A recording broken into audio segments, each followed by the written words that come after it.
The unconscious conscience. The unconscious. We are all born with a conscience and an unconscious mind. We're usually not consciously aware of our unconscious mind. The unconscious mind is largely unknown and unknowable. It's also very much more powerful than our conscious mind. Our unconscious mind has a unique ability to absorb and process huge amounts of information, but unfortunately, accessing this information is not easy. This is because this mass of information is only available to the conscious mind sporadically. There's no direct, accessible connection between the conscious and the unconscious mind. The only way to access the unconscious mind is through indirect means. In addition to having a conscious and unconscious mind, most people also have a conscience. So what exactly is a conscience? In many fairy tales and stories, the conscience has been portrayed as the devil on one shoulder and an angel on the other, whispering into one's ears, while making moral and ethical arguments. Then, after listening to these arguments, the person then decides which one to listen to, the angel or the devil. Our conscience is designed to help us to know the difference between right and wrong and good from evil. It then gives us an opportunity to think, speak, and act accordingly. Our conscience seems to influence and guide our decision making.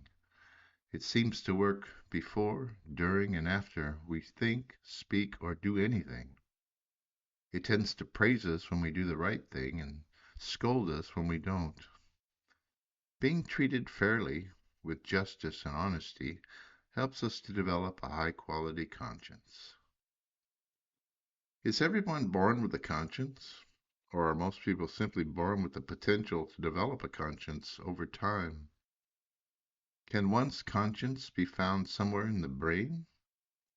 Is it hardwired and built into the structure of our brains? If so, where is it located? Can it be found? Is it a separate, identifiable piece of the brain, such as the temporal lobe, or is it located in more than one region of the brain? If a doctor placed an electrode into that particular area of the brain where the conscience is located, would you feel your conscience at work? How does our conscience speak to us? It seems that when our conscience does speak, it tends to speak quietly with a soft voice most of the time. It also tends to raise its voice when necessary. Our conscience always seems to be present in the back of our minds. The conscience is also conscious and unconscious. From here on, the unconscious portion of our conscience will be referred to as the unconscience. The conscience and the unconscious appear to be innate elements of the human mind, something most people are born with. Whether one's conscience ever develops is another matter. The conscience and the unconscious are all potential senses, much like our vision and hearing. People are usually born with the potential to see and hear. For example, our eyes and ears and their corresponding brain regions work in conjunction with all that we see and hear to develop our sense of sight and our ability to hear. Unfortunately, our eyes and ears were never given an opportunity to, if our eyes and ears were never given an opportunity to develop, one would never have a chance to see or hear. In other words, if one has eyes but is never seen, and ears but is never heard, one will be unable to see and will lack the ability to hear. Most people are born with eyes and ears and therefore have a potential to see and hear. Likewise, most people are born with the potential to develop a conscience. If one's eyes, ears, and conscience never develop through regular use, none of them will ever have a chance to work as they were designed. A person If a person never used their eyes, ears, or their conscience, they would not only be deaf and blind, but they'd also be left completely in the dark, morally and ethically. If one's conscience never develops fully, or develops improperly, or perhaps never develops, it will not work the way it was designed. as our guide to knowing the difference between right and wrong and good and from evil. Guilt and shame both play important roles when it comes to the inner workings of our conscience and unconscious. Guilt and shame can either be helpful or harmful. They can either enlighten a person or torture them. Is our conscience always right? Who's to say what is right? How does our conscience know the difference between right and wrong, good and evil? Is anyone ever born without a conscience, or perhaps born without the capacity to develop one? Are sociopaths and psychopaths born without a conscience? Do psychopaths and sociopaths know the difference between right and wrong? And if they do they care? Psychopaths and sociopaths lack empathy for others, and they also lack any sort of conscience. Psychopaths and sociopaths may suffer from a whole host of serious personal problems. For instance, they may have been abused emotionally, physically, and or sexually. Suffering from one or more of these serious personal problems would very likely have a negative impact on the development of their conscience. Psychopaths and sociopaths usually suffer from antisocial personality disorder. When a person is subjected to emotional, physical, and or sexual trauma, their conscience may never develop, at least not normally. In fact, it may regress or even cease to exist. Can a person who has never developed a conscience develop one? Likewise, can someone with a highly developed, well-functioning conscience regress and become someone with a conscience whose conscience does not function normally?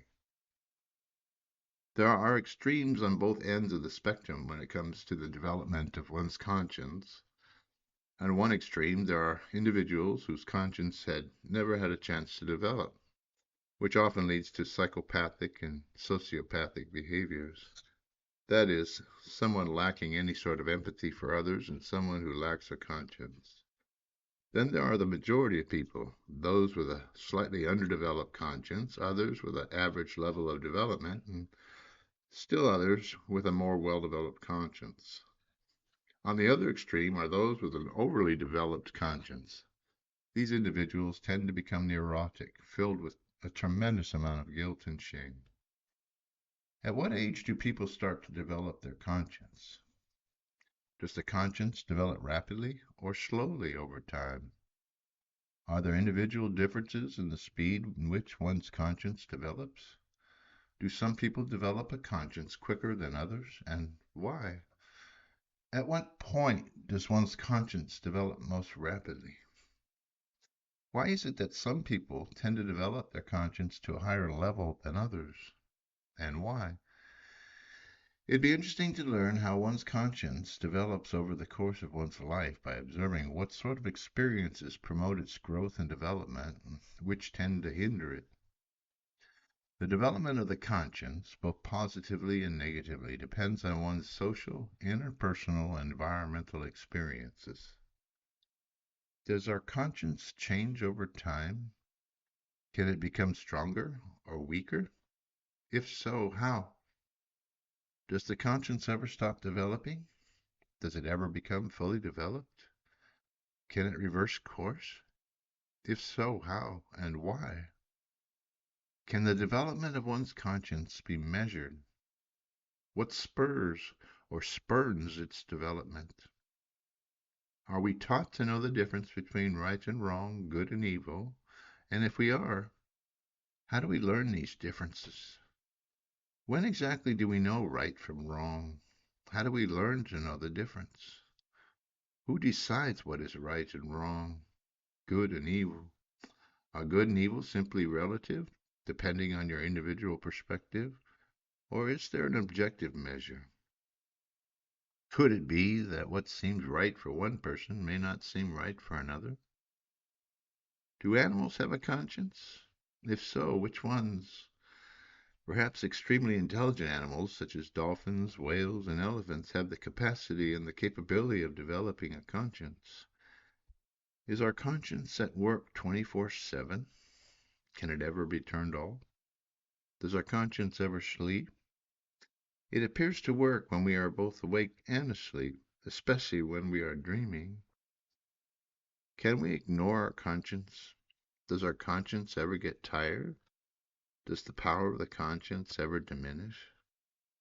When someone is under the influence of drugs and alcohol, stressed or very tired, drowsy or exhausted, their conscience may not run at peak efficiency.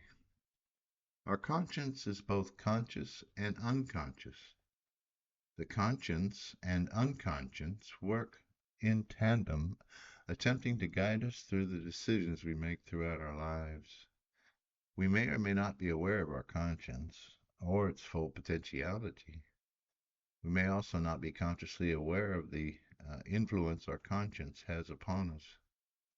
Just as our unconscious mind is a powerful influence on our thoughts, words, and actions, our conscience and unconscious also play powerful roles.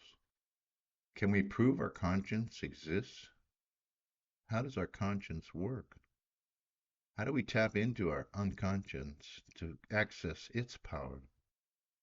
What are the advantages and or disadvantages of having a conscience? Does our conscience only help us, or does it also create problems for us? Is there such a thing as an evil conscience? Does our conscience have within it what Carl Jung described as the shadow, and what Alan Watts referred to as the element of irreducible rascality? Our conscience is influenced by everything and everyone around us.